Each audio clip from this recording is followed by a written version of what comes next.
Welcome to Centenary United Methodist Church's presentation of The Pink Dress by Leslie Kitashima-Gray. The music you just heard was from the original Pink Dress puppet production, composed by Michael A. Gray and performed by Patty Szuskorsky on flute. Last year, during the pandemic lockdown, Leslie approached Centenary with an idea to commemorate the Day of Remembrance, even while we were in quarantine.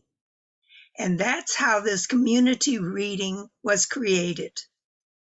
The book is based on Leslie's mother, Munza Kitashima's real experience as a youngster in internment camp. Sadly, Munza, a longtime Centenary member, passed away in April 2020. But we hope this reading will be a celebration of all those who struggled through the Japanese-American internment and shared their stories for future generations. This reading is one of 2 Day of Remembrance presentations that Centenary is offering for this year in celebration of our 125th anniversary.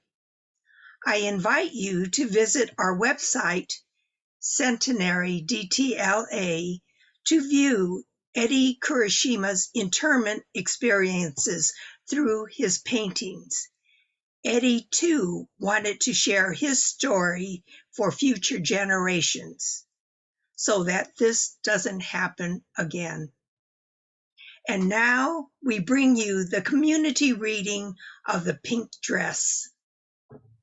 This book is dedicated to those who stand up against injustice and give courage to the rest of us to do so as well.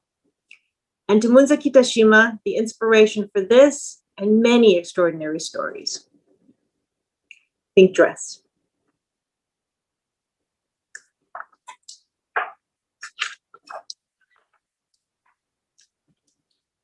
Suzuki could see the moon floating beyond the barbed wire fence, like a pearl on a blue satin scarf. The moon looked strange, showing itself when it wasn't supposed to, during the day. The sun was up, and it was 3 o'clock in the afternoon. Suzuki hoped Lizzie would arrive soon, so they could see the moon together. But big sister Lizzie still had not arrived by 5 o'clock. Suki, which meant moon in Japanese, and her mother stood in the doorway at their barrack, feeling the chill in the air. Suki noticed a line of ants moving along the edge of the wall. They marched identically, like black dots typed across a page. Did they see the moon out too, or were they not allowed to look up? Adi worked hard and always survived, Mama said, tapping her hand on the ugly slatted wall. She sighed and went inside the barrack. Adi, Japanese for ants. Suki turned and followed her. They had not seen Lizzie for several months, since she was allowed to leave camp and work in New York. The government had moved everyone out from the West Coast, but they didn't seem to mind the Japanese Americans living on the East Coast. Lizzie now worked for a linen store and had a few days off to come and visit. Suki missed Lizzie more since they hadn't seen the rest of the family for a long while. All of Suki's brothers were in the U.S. Army fighting somewhere far away, and the oldest sister, Aiko, was with her husband's family in a different camp. Lizzie was the only one who could come to visit.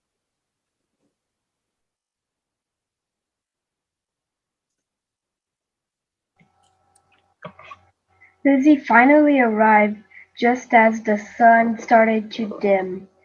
She wore a long brown coat and a pale yellow hat. Her eyes shone bright bright as the spotlight from the guard towers, started to crank on, but she looked thin and weary. The train ride to Colorado was long, and they almost didn't let her come in, since it was so late. Suzuki fingered the name tag on the small suitcase as she helped carry inside. It said Elizabeth and their last name. Mama still called her by her Japanese name, Tachiko.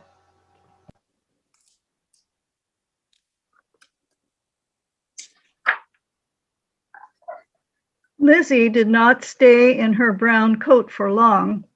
She stood near the little stove at the far end of the room and removed her hat and coat in the warmth. Underneath the heavy wool, Lizzie wore a pink dress. It was a rose shade of pink with white polka dots evenly spaced across the rounded lapels and down the paneled skirt. Suzuki stared at her sister for several moments. The intense color seemed to glow in the chilly room. Lizzie was 5 years older, but she stood the same height as Suzuki. She turned around quickly, and the white polka dots fluttered with the skirt. It reminded Suzuki of the porcelain dolls they used to see in the fancy downtown stores back home. A sudden longing to be back home rose up in Suzuki's throat. Lizzie asked if something was wrong. Suzuki said no, she was just glad to see her.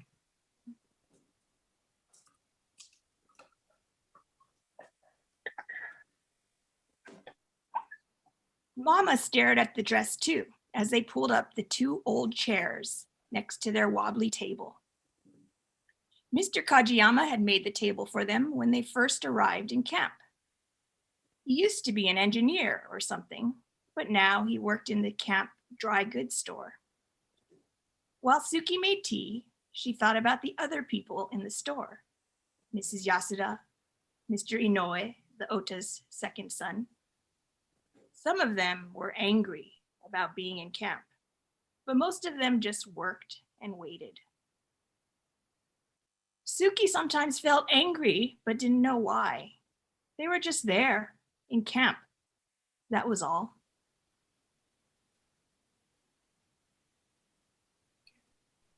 You should not be worrying about us, Mama said after she thanked Suki for the tea.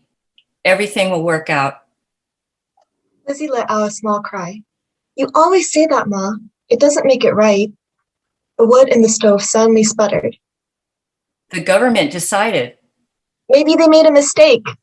Lizzie was not looking at Mama at all, but moving her eyes rapidly from the paper and chicken wire walls to the windows placed too high to look out. Suddenly, she put her hands flat on the wobbly table. Why did we have to leave home? Why are only Japanese people locked up here? Aren't Germany and Italy fighting against America too?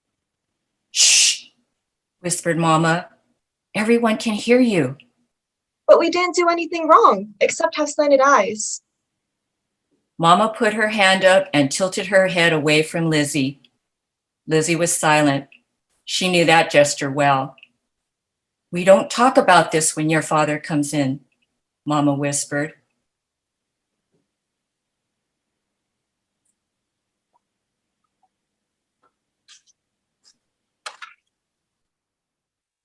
Moments later, Suki heard the footsteps outside. Papa had come back from working in the shoe repair shop in the consumer cooperative called the Co-op. He gently swung open the door and rubbed the cold from his hands. Suki was reminded of the mornings back home when Papa would rub his hands as he shooed them out the door for school. She wondered what was happening to their old house and the shoe repair business they had to vacate so quickly.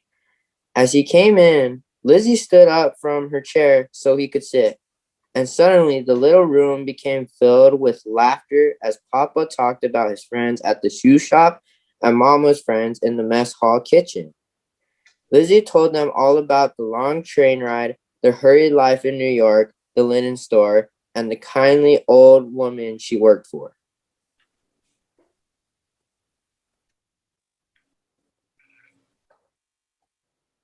We don't see color like that around here, Papa laughed, nodding towards Lizzie in her pink dress. People can't afford to stand out too much. Lizzie smiled and explained that she didn't buy the dress, but that it originally belonged to her boss's daughter, who had outgrown it and never worn it. Her boss thought it might be nice for Lizzie to have something pretty, something the city girls wore. It had been more of a sympathy gift than anything else. Although Lizzie wasn't sure she appreciated charity, she did like the color.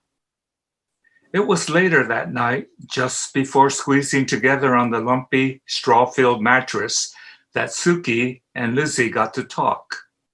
Mama and Papa had to get up early as usual. They drew the curtain across the rope that separated the tiny room and left the sisters on the other side.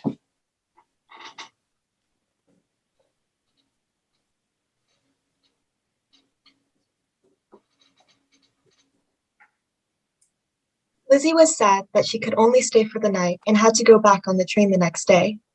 She said that she wanted to bring a present, since Suki was going to be graduating this year, but didn't know what to give. It was Suki's last year in junior high. I don't know how long this war is going to go on, Lizzie said, and I'm not sure I'll be able to come back for your graduation. You think we'll still be in here when I graduate? Suki asked. She had not thought about going to high school behind the barbed wire fences. She just assumed they'd go home. I don't know.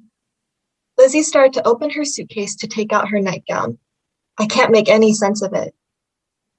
Suki was stunned by what Lizzie said. You don't think we'll ever get out? I didn't say that. Lizzie's hands shot out and seemed to tremble. The war has to end someday, that's for sure. I just don't know when. In the meantime, Lizzie looked around at the ugly thin walls and frowned. Suki tried to catch Lizzie's eye. In the meantime, should we be doing something? I'm trying to take some business classes, Lizzie continued. I'm hoping it might help after the war is over. Accounting, finances, I could get ahead with some know-how like that. She suddenly turned and faced Suki. This war will end. It will. And I want to be ready. She then looked down and shook the pink skirt, smoothing it over her knees. Surrounded by the rough black walls of the room and the chilly night beyond, the pink dress seemed to glow even pinker. Suki couldn't help staring at the little white dots and the rosy folds of the cloth. Lizzie looked up. You really like this dress, don't you? She said suddenly. Suki reached out a hand and touched the smooth lapel, nodding. I'd like to wear this dress for my graduation. You have to come back so I can borrow it. Lizzie laughed and squeezed her sister's hand. It might be a little bright for this place, but Shh, a voice said from the other side of the tar paper walls. So many families were crammed into one barrack, and with the walls being so thin, there is no telling who would overhear all of your conversations. Suki looked into her sister's face. The lines of fatigue showed in the dim light. Lizzie looked suddenly too old for this dress, the white polka dot speckling her like snow on a rusty statue. It's your dress, Suki whispered, but I do like it a lot. Lizzie said nothing, only smiled.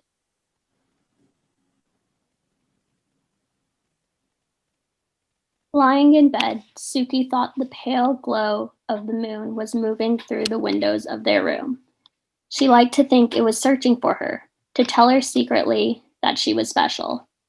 But she knew it was shining over all the windows on all the people in camp, even on all the ants. They all had to share the moon. Her eyes closed, listening to the breathing that echoed through the barracks from all the families, her own and others, sharing the cold spaces between the tattered paper walls. In the morning, Lizzie said goodbye and told Suki she would try to write. It was hard seeing Lizzie leave, escorted out of the front gate by a soldier. Suki waved as Lizzie turned one last time. The pretty pink fabric fluttered in the wind as Lizzie wrapped her coat around herself and left camp.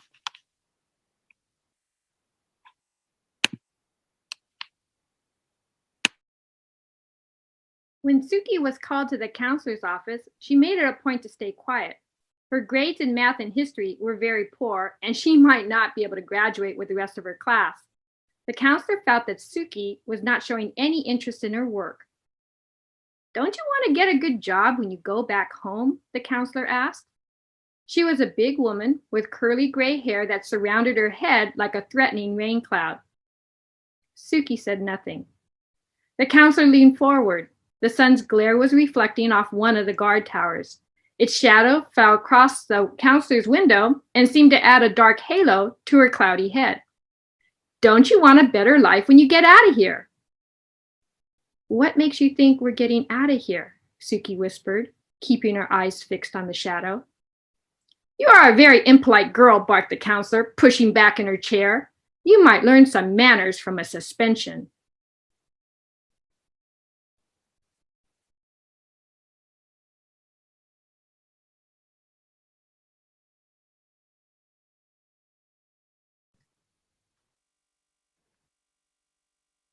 The next morning, Suki watched the students make their way to school. A group was shuffling down the path between the barracks, looking at first like ants moving in unison. As she concentrated, though, Suki could make out three of her friends. Yai, who adored peppermints, Abi, with the scar behind his ear from a dog bite, and Kinu, who had told everyone she would own a swimming pool when they all went home. Suki saw them move to the end of the line of barracks, turn and disappear. Mama was angry over the suspension, but huffed when Suki explained it was just for one day. With Mama and Papa at work anyways, Suki had no intention of spending the entire day inside the barrack. Perhaps a walk around the compound would enlighten the mind of a rude student.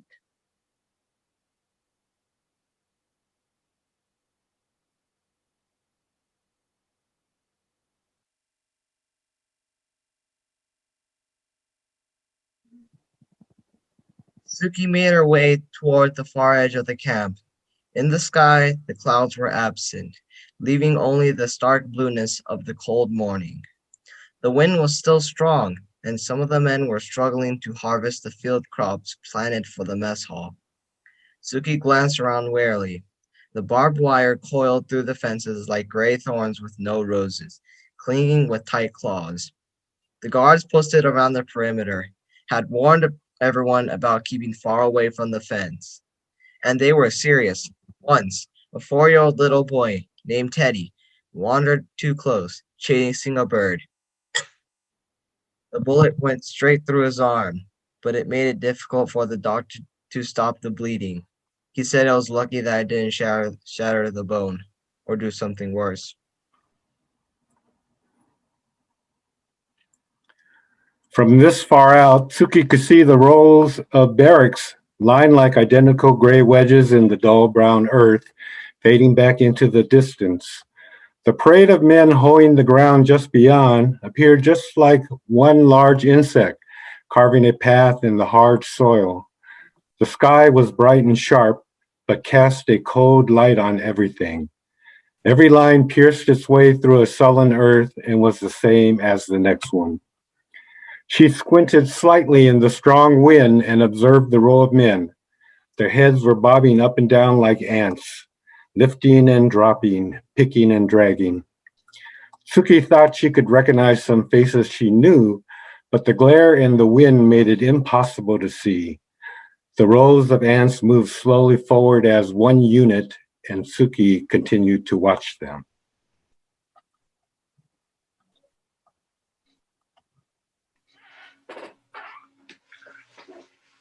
Suddenly, one body jerked up and out of line.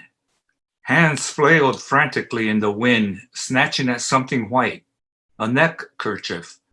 The row halted, and suddenly everyone began an irregular dance, chasing the kerchief as it sailed like a nervous white dove away from the owner's fingertips. They darted off and tried to grab it, but the kerchief was determined to be free. It jumped on the wind again and sent them running, lost and wild. It fluttered through the shadows of the guard towers, scattering the row of men who are now no longer one creature, but a variety of human beings, short, fat, skinny, tall, leaning, straight, grumpy, laughing, yawning, and frightened as they frantically chased the little white kerchief. Suki could hear someone calling something urgent.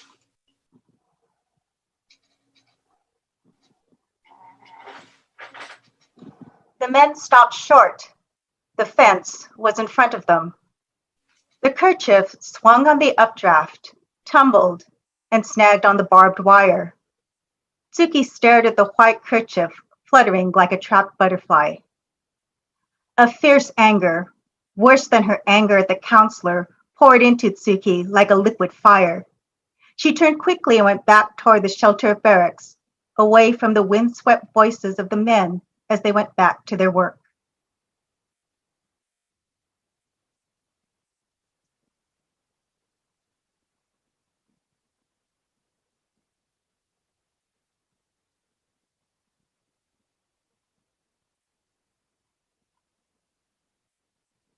The counselor was quite pleased when Suki's math and history scores improved enough to pass the classes.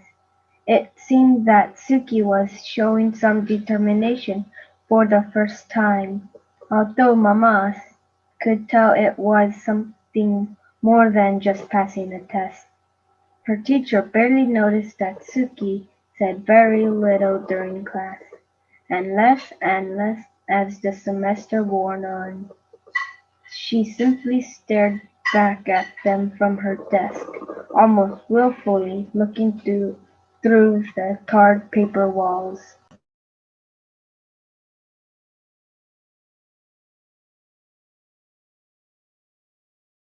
Before the end of school, they received a letter from Lizzie. She was very pleased that Suki was going to graduate, but was unable to take another trip out.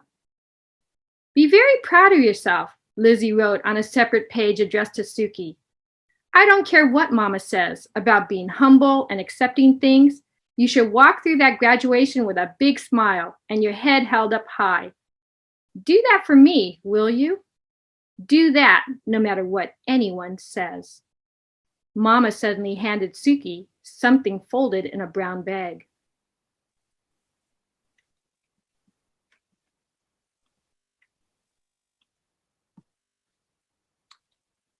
This package came too, she said, pointing to the one on the name on the label. It was addressed to Suki. The bag had already been opened by the inspection officers and taped back up clumsily.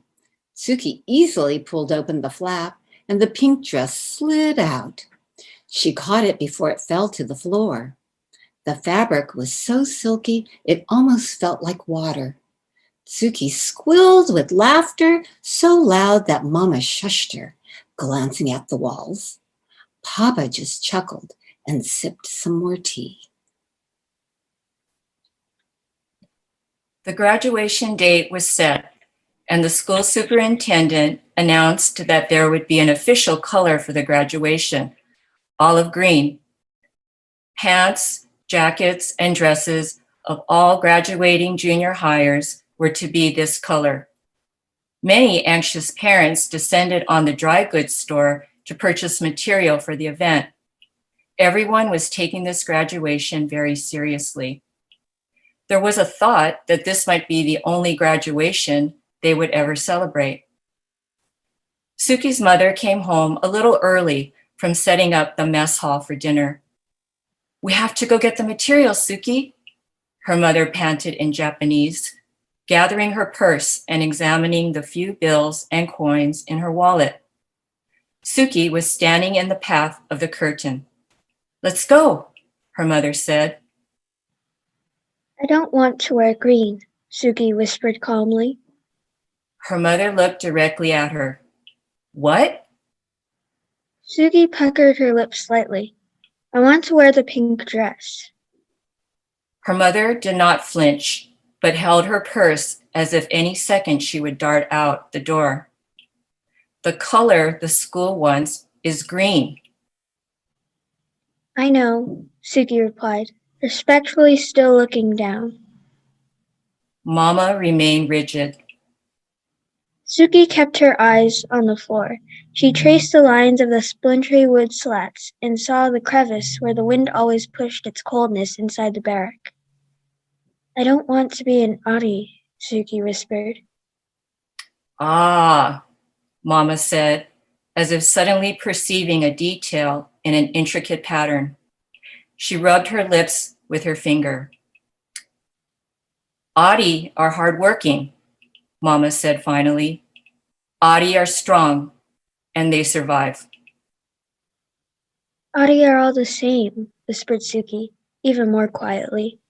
She bit her lip. And we are not the same.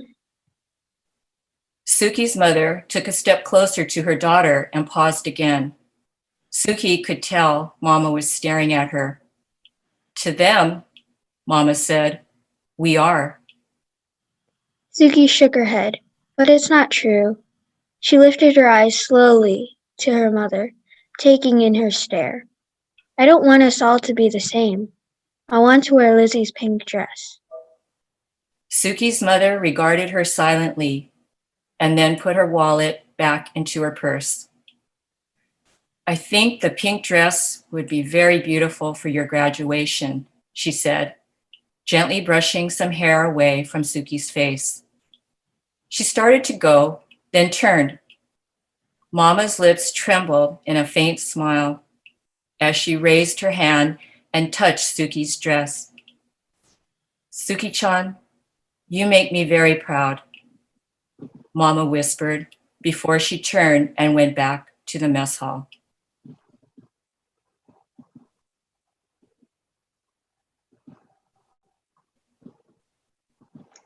The graduating class for the junior high was not very large, but enough for rows of chairs to be set up in the gymnasium for the ceremony.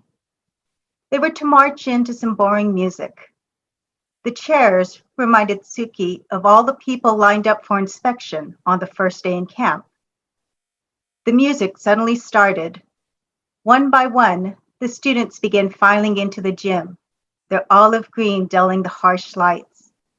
The procession, like a somber parade, flowed steadily as the students took their seats in the chairs. Only a few more students, and then Suki would have to enter the great big room. Suki felt surrounded by waves of green uniforms.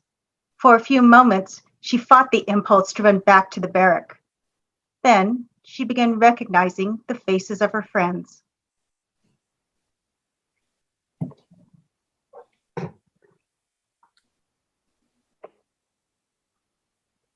She saw Kenji scratching one of those big ears of his. He had a bad cough and did not appreciate soy sauce. She watched a pudgy girl named Mary pull her hair behind her ears. Her father used to own his own restaurant, but now cooked food in the mess hall and secretly scooped more for people who seemed especially thin.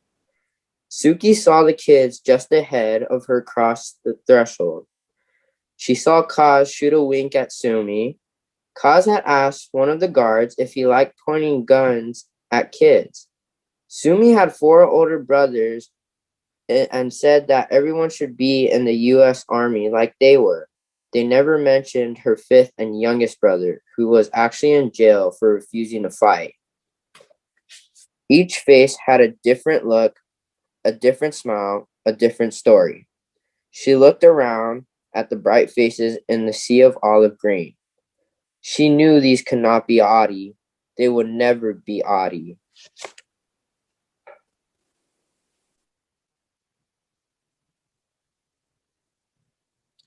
The people right in front of her were starting to move ahead. Through the doorway, Suki could see her counselor sitting on the stage, looking down on the entering students. Suki suddenly looked up. The moon was out again during the daytime. It was a faint crescent of white in the pale blue sky, a window of hope secretly appearing behind a drawn curtain.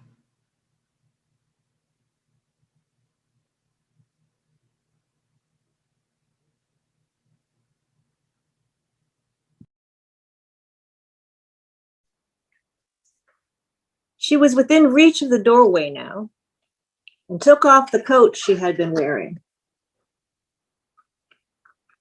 There might have been some murmuring and indignant whispers as Suzuki stared straight ahead and marched down the aisle to the music. If any eyes were frowning or narrowed in displeasure at such a lovely dress, Suzuki refused to notice them. Those eyes only saw ants instead of students, Ari instead of human beings. But she also knew that they were wrong.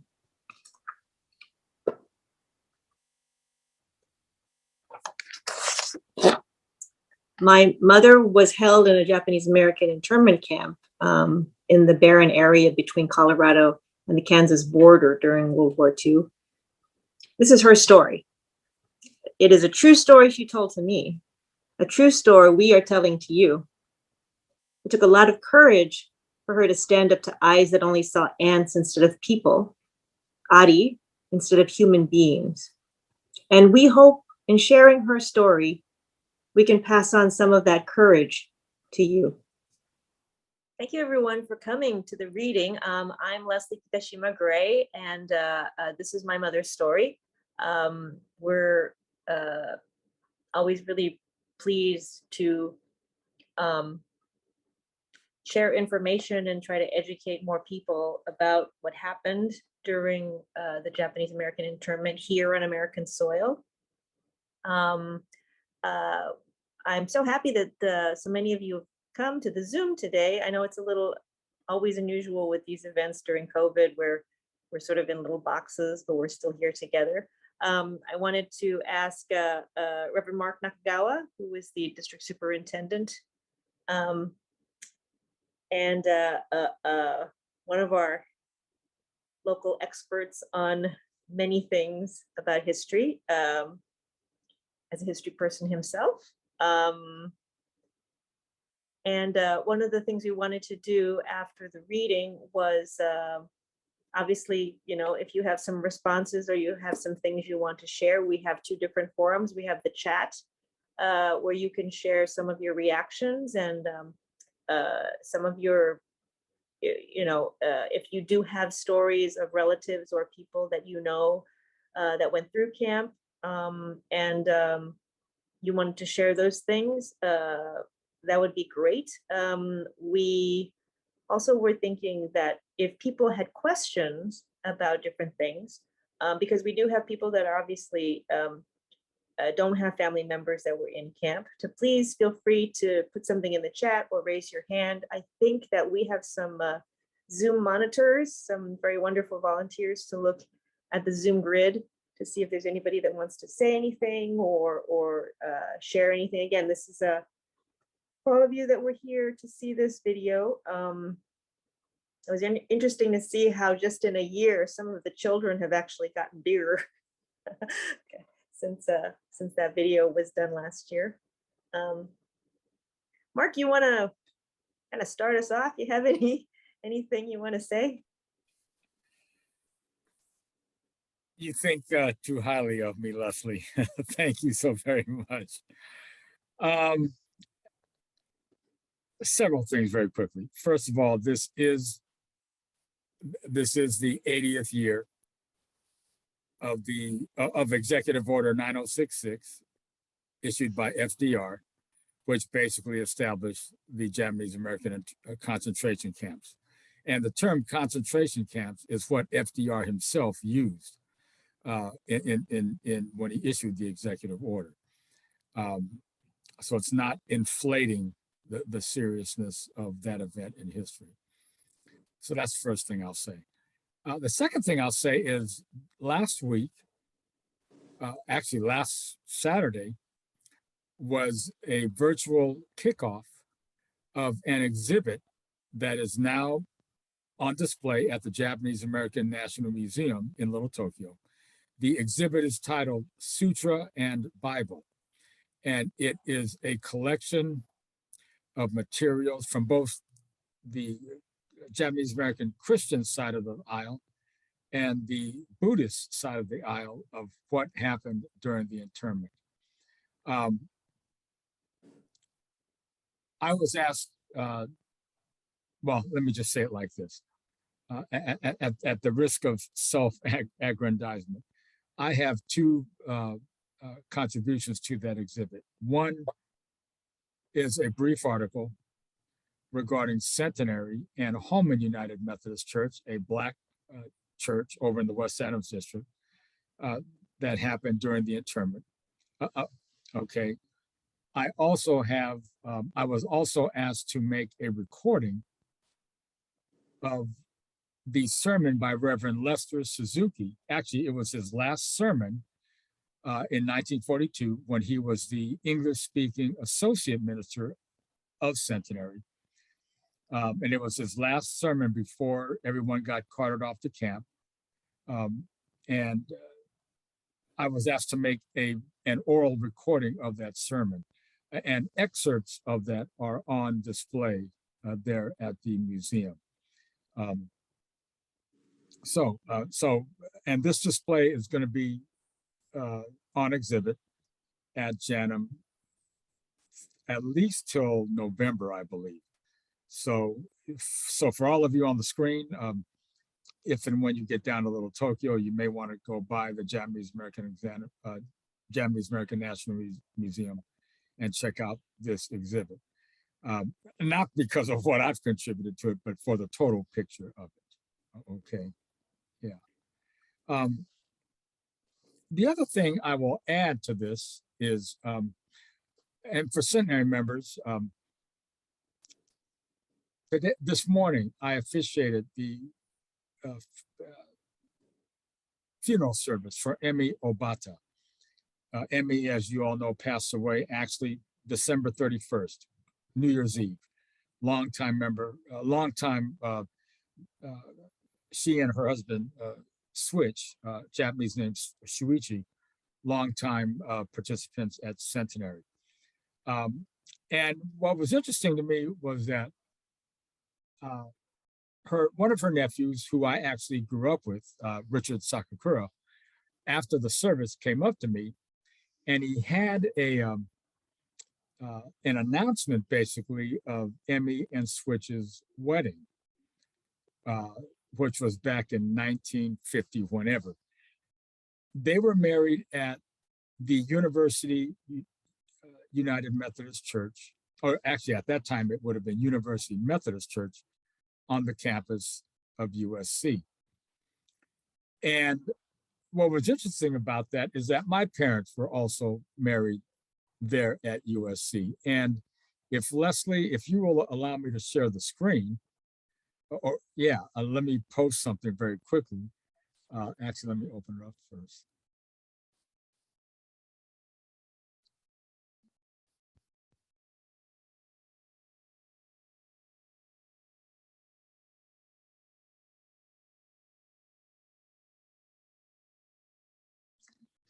Okay, so let me see if I can make this work.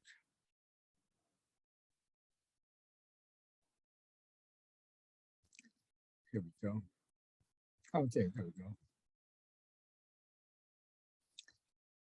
A while back, I was going through some documents I have here at the house, and I came across this marriage certificate, and it's the marriage certificate of my mom and dad, January 25th, 1953. They were married over at the which was then called University Methodist Church at USC. Now, a little bit of background, because I know we've got some Trojans on the screen this evening. USC was actually established back in the 1860s as a land-grant Methodist college.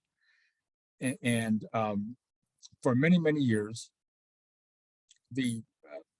well, actually, early on in USC's history, their sports teams were not called the Trojans. They were called the Fighting Methodists because SC was established as a Methodist school, as well as being a land-grant college. In other words, they were given the land by the U.S. government back in the mid-1860s.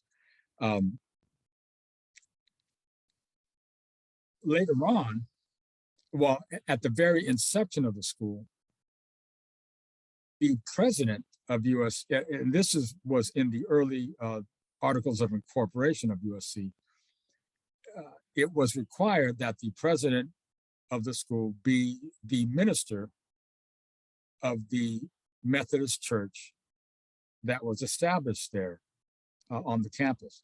And so for many, many years, the football field, the practice field for the football team there was named Bovard Field. Now, I think last year or the year before, they changed the name of the practice field, and it's now, it goes by another name.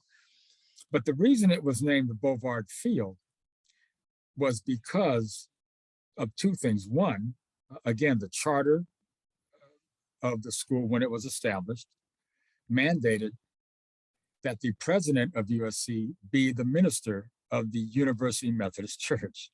And the minister of University Methodist Church at the time of the charter was Reverend James Bovard. And that is how USC's football practice field for many, many decades actually was named Bovard Field, but that's no longer the case. It's now under another name, okay? But here's the other thing. Not only my mom and dad, but a good number of other nieces got married at the University Methodist Church after the war, simply because Centenary and our other Japanese American Methodist churches did not have the capacity to host events such as weddings. And so today, when, again, after officiating Emmy Obata's service, and Richard Sakakura, her nephew, came up to me, he actually had the announcement of Emmy and Switch being married at University Methodist Church. I said, gosh, I just, man, that's just too powerful to show all those things. So I just had to show this tonight since I was going to be on the screen, okay? But here's another thing I want to show also. Let me put something else up. And some of you have already seen this. Second here.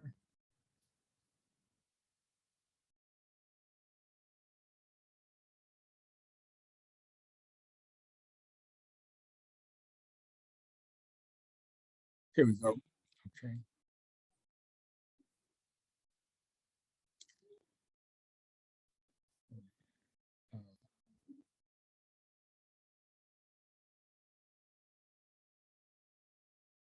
Okay, here we go right here. Again, some of you have seen this before in a presentation I did, a couple of years ago at Centenary. At the time of evacuation, and this is from people's homes to the assembly centers, people were limited to one suitcase of belongings. That's all they could take with them. I mean, gosh, think about what is going on in Ukraine right now. All those refugees leaving, and they can only take what they can carry in their arms. Well, you know, that's basically how it was in May of 1942.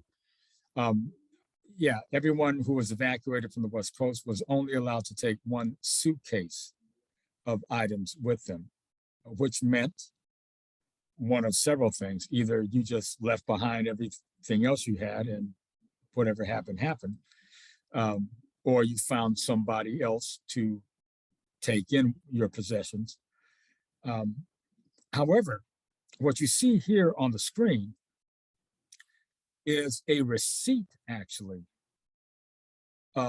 for this person. Her name was Rose Tani, and you can see up in the upper right corner, her local church is Japanese Methodist, so, and 3500 South Normandy, so that's obviously Centenary. She and other Centenary members were allowed to take their possessions to the University Methodist Church, again on the campus of USC, and store them there in the basement. And in return, they received a receipt for all their items there. And their items, in this case, what is it? A library tablet or a Thor ironer and whatever that is. She was able to store her item there for the duration of the internment.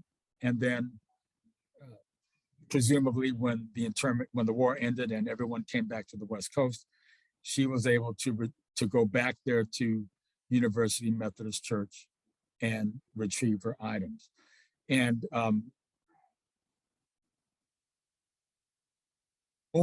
there were a good number of Centenary members who were allowed to do this during the evacuation. This receipt you see here, I was able to retrieve several years ago when Reverend Frank Wolf, who was at that time the pastor of University Methodist Church, just casually said to me one day, "Mark, down in the basement, I've got all these receipts of people who stored their items here during the internment camps. Would you like to see them?" I said, "Sure." And so he sent them to me. And this is something I didn't even know about. This is another side story of the larger picture of the pink dress that happened during that time period. Okay. I was going to say that my family, my grandfather, my mom's parents, they left their stuff at Centenary, and when they came out, and remember, they didn't know when they were going to come out, or was it going to be a few months? Was it, it's kind of like the pandemic. It's very, they had no idea how long they were going to be gone.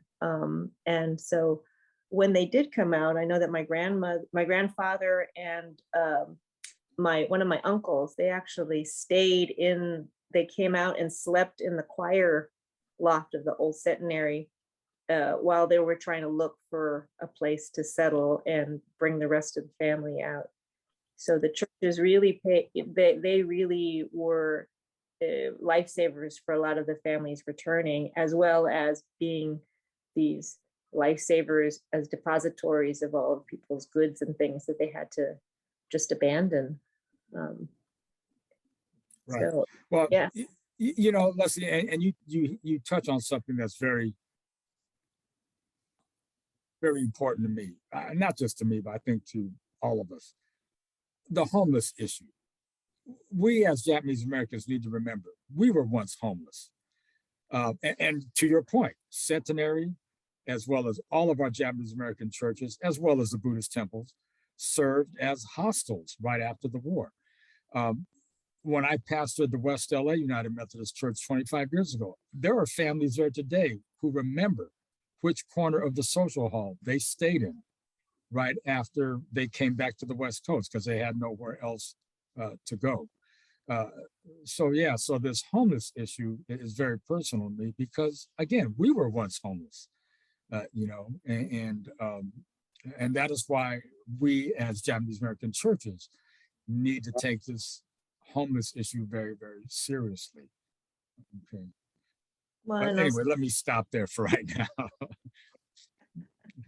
I think what's so heart-wrenching about actually doing this story now, which is the 80th year commemoration of the signing of Executive Order 9066, which sent everybody to camp, in light of what's going on in Europe right now, and all of the heartache and the same kind of despair and struggle of people not knowing where they're going to go, how they're going to get there, when this is going to end, if people are going to be okay.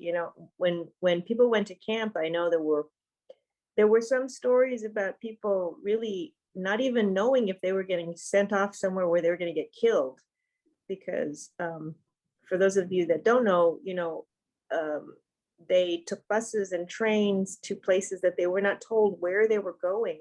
The trains themselves had black curtains that were all drawn, so they couldn't even see where the train was heading. They were not really told how long they were going to be on the train, so they had no idea where they were going. So if you can imagine just the, what we're seeing in Ukraine with people having to flee and not knowing where they're going, imagine the fear of the Japanese American families being sent by the government to places that they had no clue of what was going to be waiting for them there, and how long they were going to be gone. Right. I think, let's see, there's a question. Let's see, I think that's Vicky. Vicky's saying, hi, Mark. My mom is here with Wesley, Martha E. and me. Yeah, Angel, would Angel like to say something? That would be. Can you hear us? Yeah. Mom, can you say something? What's your story? My story, I don't know where to begin. Let me tell you that my first memory is leaving for camp. It was my sister's 16th birthday, and there we were at the train depot with the guards with their rifles, and we went into the train, and all the windows were drawn, and we didn't know where we were or where we were going. We ended up at Turlock. And when we got to Turlock, we had to carry all our position through the town with the soldiers and their rifles guarding us. And we had to walk to the campground, to the assembly center. What? To the assembly center, yeah, the assembly area. But we ended up in Turlock with the sentries on with their rifles and machine guns, and to an incompleted camp with ditches all over between all the barracks. Yes, we had to jump the ditches if we had to go anywhere. It was terrible and smelly.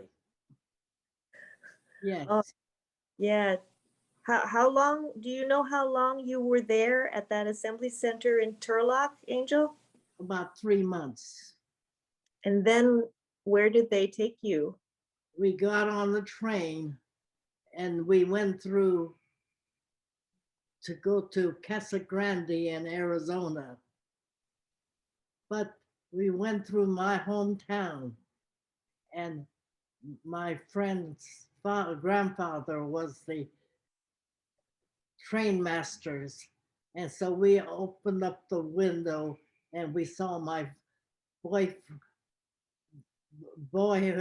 friend, David, running next to us. And so we yelled, David, David, we're here.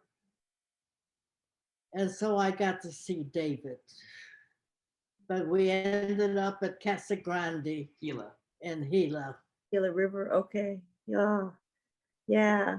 And our barracks, we were the only barracks that was white, not black like the other camps. No toilet paper. No toilet paper. Oh, interesting. Do you know? It was very nice. How many people in your family were there together, Angel? See, 6 of us. So your mother? My father was already taken to prison in Bismarck.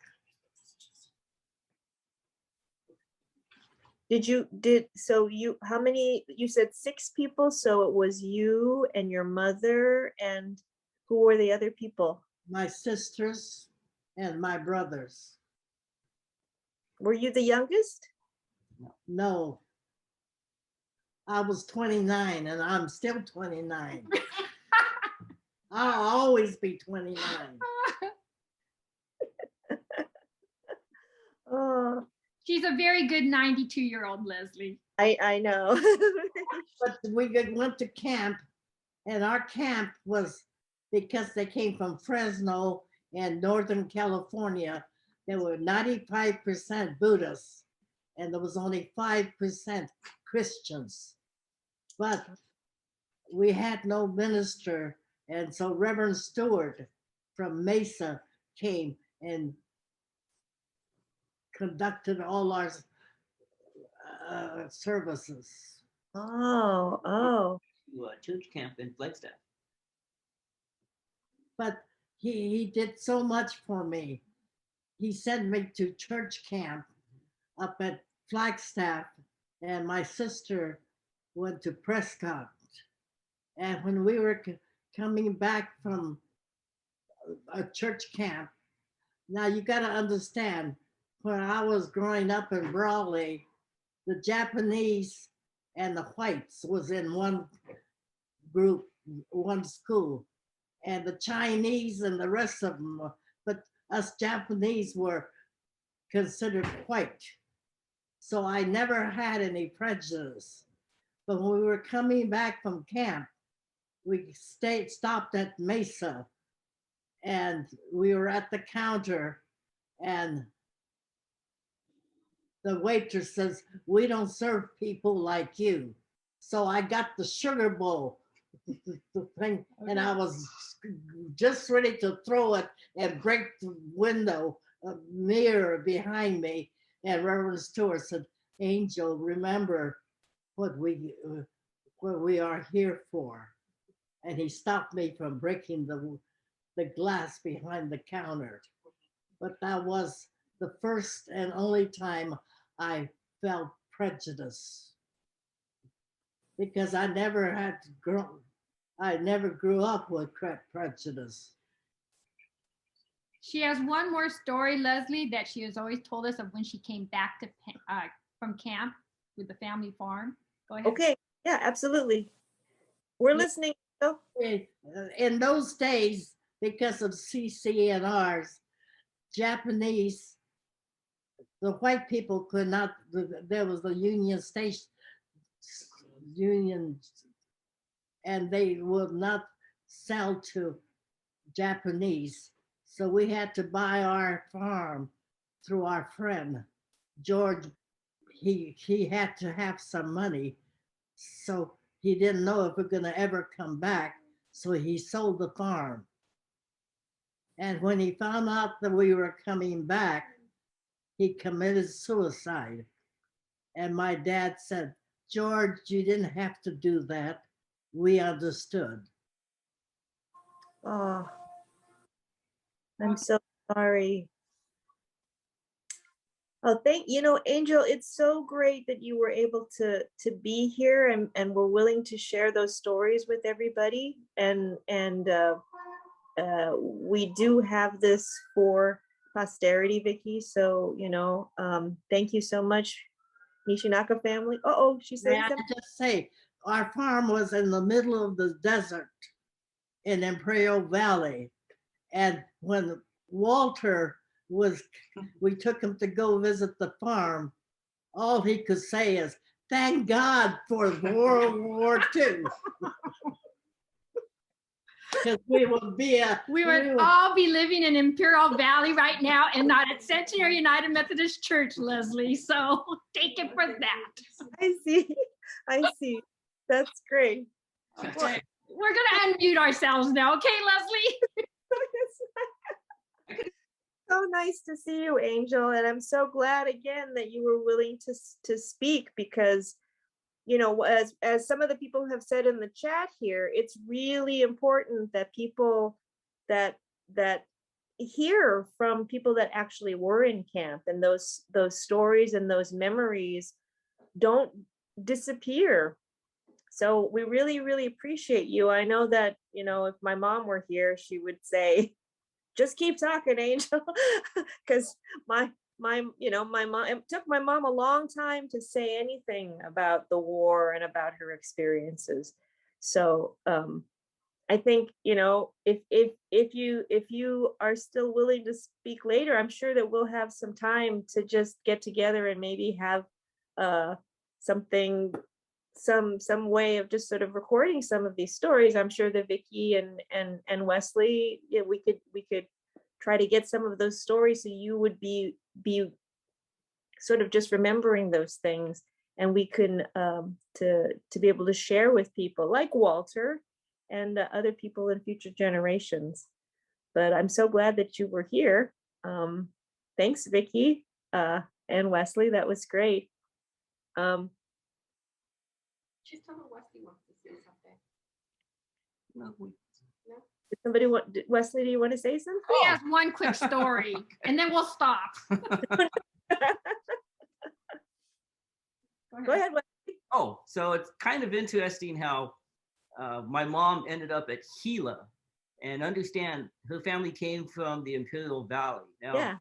for the last, I don't know, decade or so, we've been doing cleanups at the Gila River camp. And when you go there, you always talk about where your family came from. The first thing we would say is, oh, my family comes from the Imperial Valley. And they go, well, wait a minute, you're not supposed to be here. Because the people for Gila River came from, like she said, Fresno, yeah. California, and so forth. It's the wrong camp. And so for the longest time, they're telling, no, I think you have that wrong, telling me. And I'm going like, no, I'm pretty sure she was at Gila because we've actually been there, before. So we had to verify why our family ended up at Gila, which is very interesting.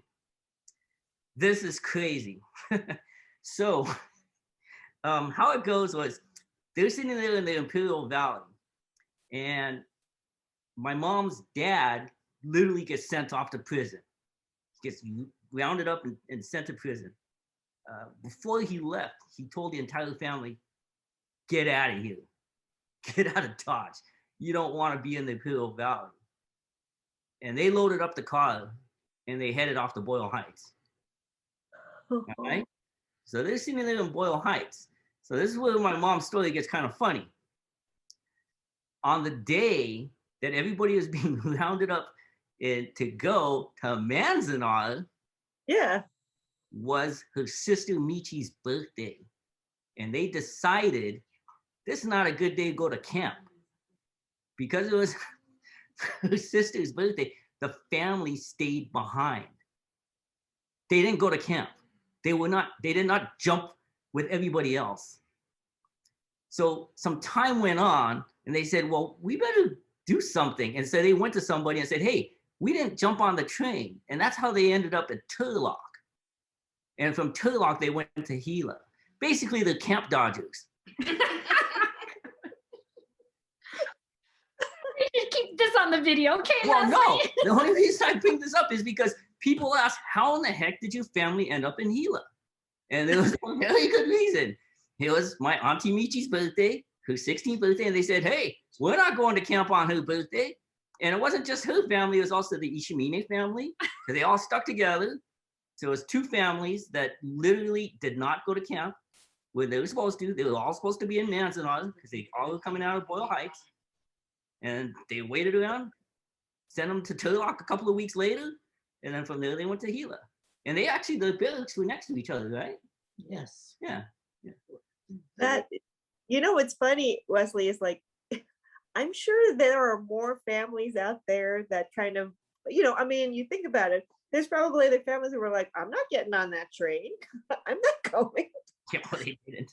And maybe that's, there might have been some things where people ended up in different places.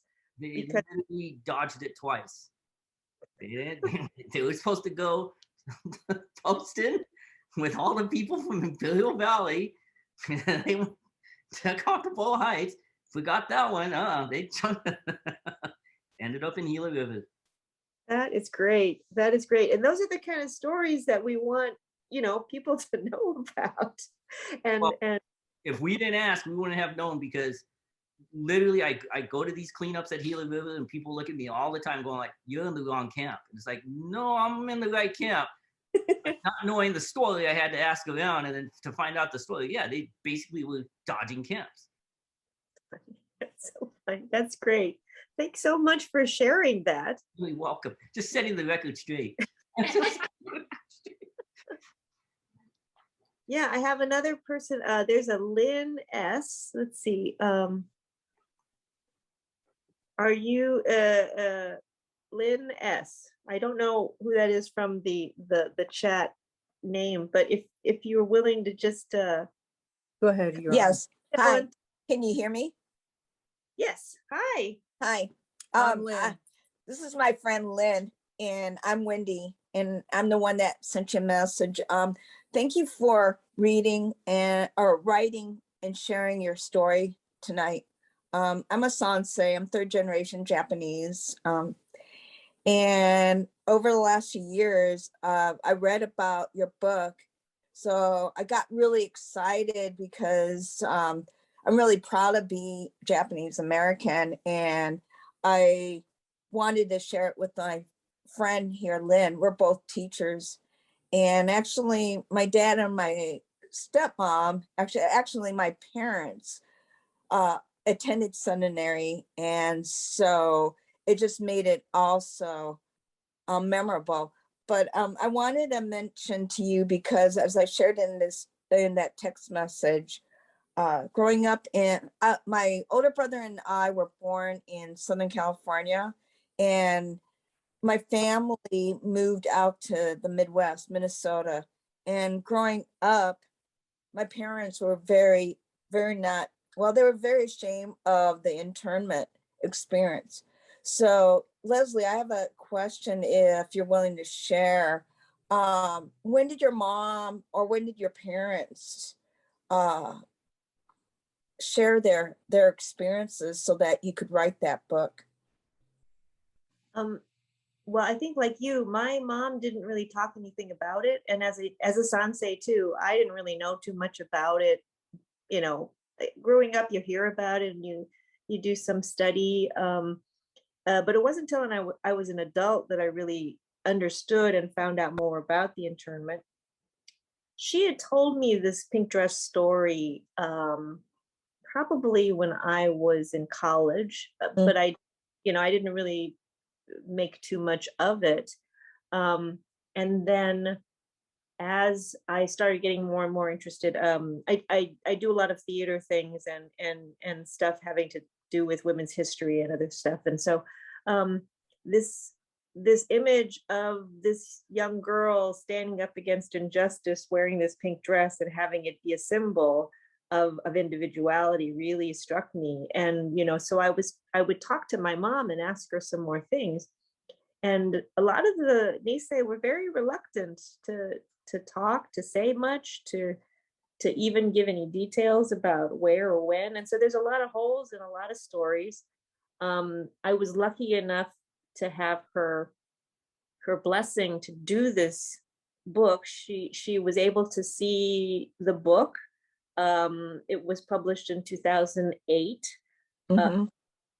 We had done a puppet presentation, which the music was, that toured with the Music Center back in 2005. And so she actually got to see and see the outpouring of people, really the story resonating with people. So I was really happy that could take place, but it took a lot, for me to talk to her and say, people need to hear about stuff. People need to know that this happened. And, luckily in Los Angeles, we have the Japanese American National Museum. And it's a lot of Yes. I've been there many times, Leslie. So would you say that the analytical part of me comes in and says, would you say that as an adult then, or when you were in college, you started like asking these questions in particular to your mom? And then as time went on, did your desire to like write about her memoirs or about the experience, and then all of a sudden then you started to kind of like engage your mom in this discussion? So did you write like in a little like diary or something, and then all of a sudden, because I love the illustrations too. Did you do the illustrations for the book? Well done. Yeah, very well done. I was noting about like the watchtower, because my dad and his family were interned in Manzanar, and my mom and her family were interned in Gila.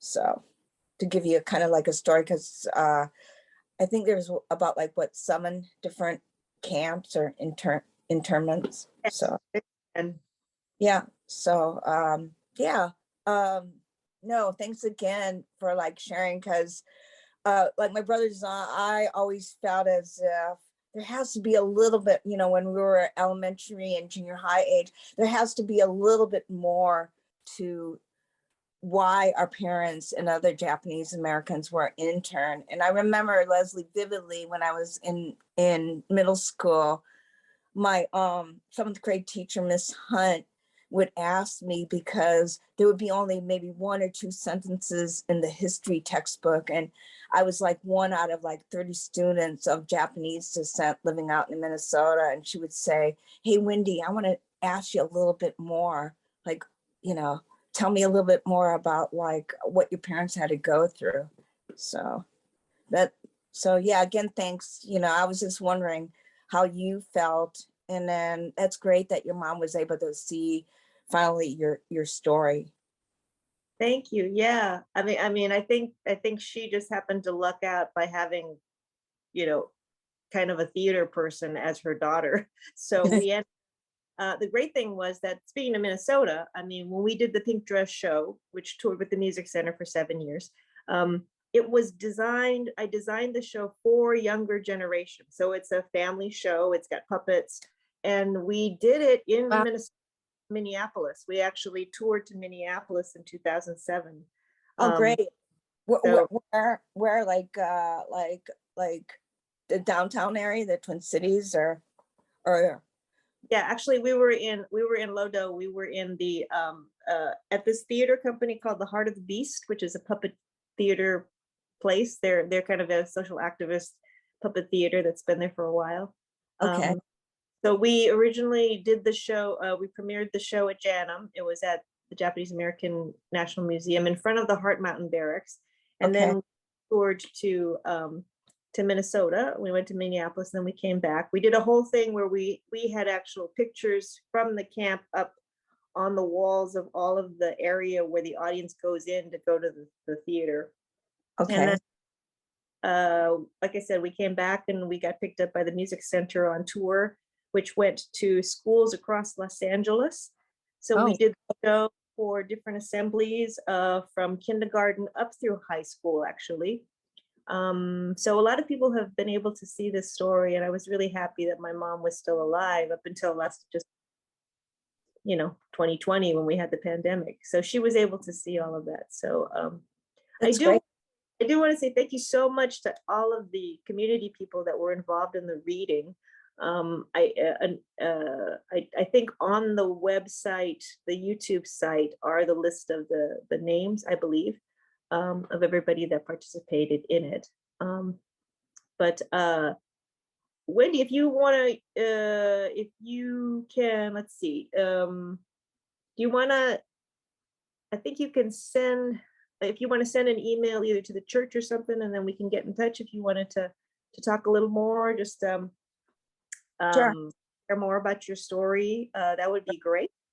Got a little side question. So, Leslie, what's next? Do you think, you know, the success of, do you think you might like take further with the Pink Trust then in other capacities, or another book, or? I don't know. You know, it's interesting for Japanese Americans, especially Sanseis. You know, the internment is a huge part of our existence, and yet it's not our existence. You know, we continue, I think, to bring attention to the internment, and especially in light of things that are happening politically, and you know, different intentions to repeat the same mistake and lock up a bunch of people because of the way they look. It is our responsibility to continue speaking and giving that history life, so people know that this is something that happened that affected 120,000 people with this huge injustice that has been so stamped as injustice. But at the same time, we have our own existence as Americans to make it a better place, make America our place where there is freedom and justice and for everyone. So there's a lot of there's still things going on that we can work toward to make the world a better place. We certainly have things with the climate and things with social justice. So for me, I feel like I've done a lot with the pink dress story for my mom. I'm sure that there are other things that will come up as a Japanese American person. But I think, one of the most important things is just that, like, people like you and people that have relatives and family history, that they continue to talk to people and say and not be silent, like the whole generation of our parents who didn't say anything until we were already 25, 26. I think it's important that those memories, like Angel sharing, which was great, and I hope to, Angel, if you're listening, I'm gonna come and we're gonna talk some more, because we need to talk. And I think the same thing for people, if they know people that have stories, or they know people that know of stories, to get those down and document them so we don't lose them. That would be my thing for everybody. Hey, I know that we're running out of time. Mark, where are you? We can, if there's I'm here. I'm looking around at people and seeing who's here.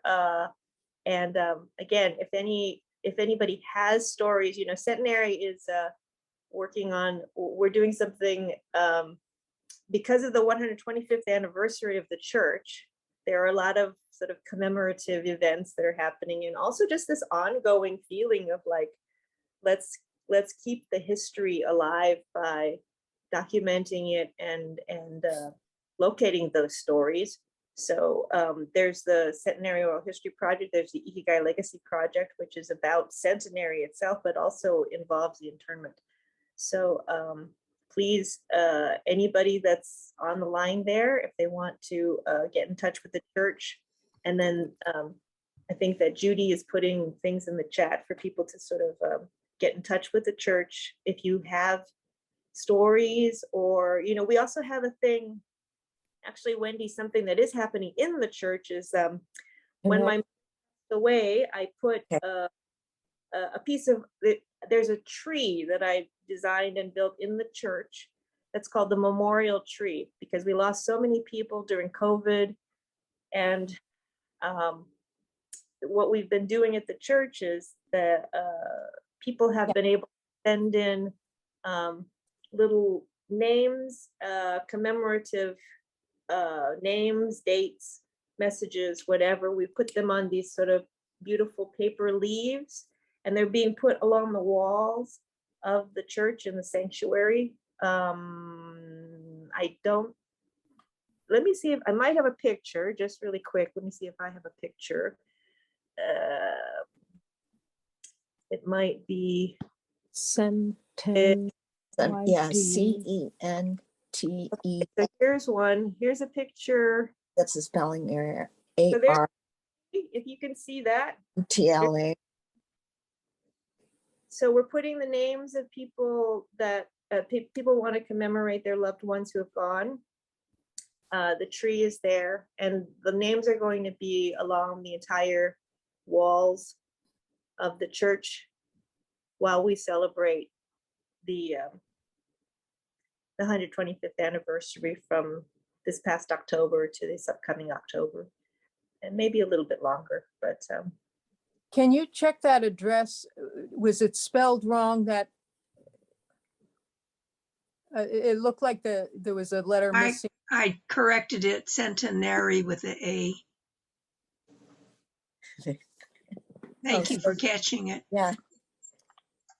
Okay, Centenary. Yeah. Yeah. I thought so. Yeah. Great. Thanks. I wondered about the child that was shot approaching the fence. Was that kind of violence common? Do you mean, well, the guard tower, one of the things that was very impactful to the people that remember at camp was that all the guard towers had rifles that were facing in. So, you know, some people tried to say that they were being protected from the outside, but it was not the case. So many stories surround not going near the fence because you would get shot. My mother remembered the 4-year-old getting shot. Obviously, I don't have concrete documentation of who and what and when, but that's a story that she remembers. There are lots of stories of, I mean, Mark, you can chime in on this, but there are stories about people getting wrestled and manhandled by the camp authorities for going, protesting, sitting out, doing things to make their opposition to being incarcerated known. So, and there were a lot of died. Yeah, you're right, Leslie. There are those stories, and yes, there was the tragedy of the young child being killed, being shot and killed, and I believe that was at Manzanar. But there's also another side of the story, and I by no means don't mean to be sugarcoating any of this. There was a member at the Westchester United Methodist Church here in LA. His name's Carl Davis. I first met Carl, 25 years ago here on the district. He used to come to all these district meetings. And for whatever reason, you know, he would always come up and talk to me about this, that, or the other. Well, it turns out his first wife was a teacher in the Poston concentration camp. And how that happened was her father, his first wife's mother, so his first mother-in-law was a teacher in the Poston, Colorado concentration camp. And how that came about was that his father-in-law was in the military here in LA, but when the camps got set up by FDR, well, not FDR, but Stimson and the Army, his father-in-law and their family were sent to Poston. It just so happened his mother-in-law had been an elementary school teacher. So she ended up being, I guess, the principal of the elementary school there in the Poston camp. And she met a lot of Japanese American kids during that time. And so then he comes along and marries a daughter years later. And this is how he learned about the camps and all that. So, man, I mean, just very, very enlightening story of how that happened, you know. And then I have actually a reverse story of Angel's. Pam, my wife, you know, her family's from Sacramento. Her father was from Florin.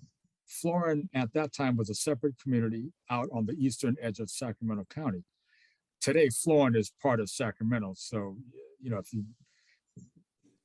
if you send a piece of mail up there, you don't address it Florin, you still address it Sacramento. Anyway, one of her aunts and uncles had a farm, but at the time they got evacuated to camp, and they, purely on trust, entrusted their farm to a Caucasian family that lived the next farm over. Back then, it's not like living in a city where you've got neighbors next door and everything. So the next farm was probably a mile away or whatever. But in their case, their Caucasian neighbors took care of the farm. And when Pam's relatives came back after the war, the farm was intact. Unfortunately, that wasn't true for many other farms in that area. You got to remember, the evacuation happened in May of 1942. That was right, and especially Florin, where you're talking strawberries, that was right before harvest season. So a lot of people took advantage of that, and unfortunately did not take care of those farms afterwards. But in Pam's relatives' case, the family who looked after the farm looked after it for the whole duration of the war. When they came back, they were able to give the farm back to them. And that actually the guy, it was the Fletcher family there in Florin. The guy's name was Bob Fletcher, and there is a big exhibit on him at JANM, at the Japanese American National Museum, because he befriended a lot of Japanese American families during and after the war. So there's another side of the story. And again, I'm not trying to sugarcoat anything, but there is that other side of the story. Well, and then what's interesting is, of course, it's down like sort of on the ground level, human to human. That's where people were supporting each other. There is, the whole thing with Holman, the Black Methodist community. So I think similar to what's happening in Ukraine, the people on the ground, not the governments, it's not the administrators, it's people on the ground that are really helping and supporting and trying to show compassion in the situations that are happening. I'm going to just keep track of time as all teachers do. I'm just going to see, I think Steph, looking at the, yes, about caretaking of farms, people giving things as Centenary was, and there's a display. Where is that? There's a place, this is in San Francisco. There's some other place where people had kept people's items, and sometimes the families did not come back, especially the city families that were not able to return, and some of the people kept people's stuff for a long time, so but yeah, it was true. Again, family to family, human to human. Some of these people really went above and beyond the call of support and neighborliness, care of their neighbors, and to really show compassion when these people that had done nothing wrong were being sent away, and sometimes with very little time to be able to prepare or plan anything. I wanted to ask, the people how did they get home after they were released from the internment camps? They spoke about being gathered and taken on buses, but how did they get out of there? They were given a check for, I think, $25. Yeah, $25. Yep. $25 to take the train home, wherever home was. My parents were in Amachi, same as Leslie's mother, and they stayed in Denver for a few years, and then they found their way back to Los Angeles. Yeah. Leslie, I have a quick one. Sure. So for part of the Centenary DTLA Oral History Project, which has 102 videos of our Centenary members that were interviewed 10, 20 years ago, we're going to actually have it on our YouTube station. One by one, we're getting the permissions of it. And I got a hold of Joyce Okazaki, which is Yae Nakamura's daughter. And she was actually in camp when she was 8 years old with Yaya and her sister, and she got photographed by Ansel Adams. And so when we are going to put up Yaya Nakamura's oral history project, which is going to be for the next month, you'll see a photo of Yaya with her 2 daughters, and it actually has A.A. Ansel Adams' signature in the corner, which is very cool. But he took like a whole bunch of photos of Manzanar, apparently, and it's in the Library of Congress. So our own Yaya Nakamura is in there with her 2 daughters, their photographs. So I just want to add that to this. Okay. Yeah. And so for all the people that are on the chat that are in here, in the Zoom room with us here, if you have any, if you want to hear some more stories, views and things, there are going to be things, videos, and especially that whole slew of 100 videos that were taken 10 years ago. Those things will be on the Centenary YouTube channel. And then we're going to be posting some other things, as well as things that are coming up in JANM. And if you missed the plug for the JANM exhibit about the sutra, that's, when does that open, Mark? It's open now. Okay. Yeah, it's open. Yeah. If you take a look at the Japanese American National Museum website and go there,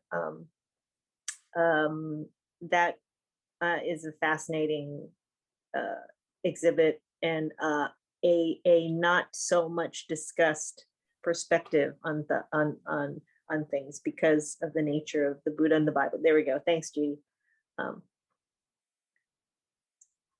Anyway, it's 8:41. I don't want to keep everybody too long, but I do want to make sure that there's a way, again, if you have stories or you have other things that you want to share, or you want to get in contact or ask a question of any of us, please feel free to send an email to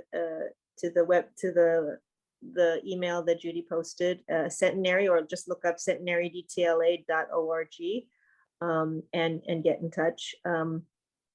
On behalf of Centenary and me, I really appreciate everybody that was here and participated. The people that shared their stories, especially Angel Nishinaka and other people, Wendy, and people that commented, Steph and other people. Please, again, it's really important that we keep those things alive by talking about it and not burying it and being ashamed, because, you know, these are things that happen, and these are things that we don't want to happen ever again. So if we don't bring these things to light and really make sure that people know about them and the suffering that they caused, that, you know, we don't want people to even contemplate trying to do something like this again. Because we know any kind of intention to judge people by the color of their skin is going to be wrong. So anyway, you have any closing remarks, Reverend Mark? Well, I was going to say, in a couple of weeks, I'm taking a group of Black clergy to JANM to do a museum tour. Obviously, we're going to see the Sutra and Bible exhibit. And this is part of the Japan and Black LA initiative through the Consul General's office. And actually, Reverend Key is going to be a part of our group, as well as Mitch Maki at Go for Broke. But my thought is, hey, Centenary can easily arrange its own tour of this exhibit at JANM. In fact, when I'm there, I'll just drop a bug in the ear of Ann Burroughs, JANM CEO. I think it would be great for Centenary just to organize. I mean, you guys have the perfect parking venue. So, in fact, I'm going to have my Black clergy park. We're all going to meet at Centenary and then walk over. So, yeah, I think it's a natural for Centenary to arrange a visit at JANM. I mean, now that you guys are back in the sanctuary, you could do it on a Sunday after worship. So, but you know, we are planning to do it, Mark. Okay, great. Yeah. Tomoko and the Takasugis. Yeah, that's great. Okay, great. Yeah, because I know Dr. Takasugi's there too. And so is Tomoko. Oh, really? Okay, good. Okay, yeah. So I'm taking the black clergy there. Well, it's not just going to be black clergy. It's going to be black clergy, and then members of the Japan Business Organization, and it's going to be in a couple weeks. But yeah, that's great if Centenary can organize its own tour. That would be awesome. That would be awesome. Okay. Well, There's a young girl there. Kristin Hayashi is her name. She's a researcher. So her father is Lee Hayashi, who lives out in El Monte. Her uncle is Don Hayashi, who's a very good friend of mine. So Don and Lee, their father was Reverend Frank Hayashi, one of our Issei ministers. And so Kristin is involved in this Sutra and Bible exhibit. And so she'd be a natural contact person there. With her dad being who he is, her uncle being who he is, and her grandfather being who he is. And in fact, her grandmother, Misao Hayashi, was baptized at Centenary. Her records are there up in the office there. So it's connections all the way around. Awesome. Well, thank you again, everybody, for being part of this and for participating and sharing your stories. We really appreciate it. We hope that your week is good and your weekend is very good as well. And please continue to share your stories and to connect with the community and have continue the discussions about these topics so more and more people understand. So on behalf of myself and Centenary and everybody that participated and read for this event, thank you very much, and we'll see you soon. All right.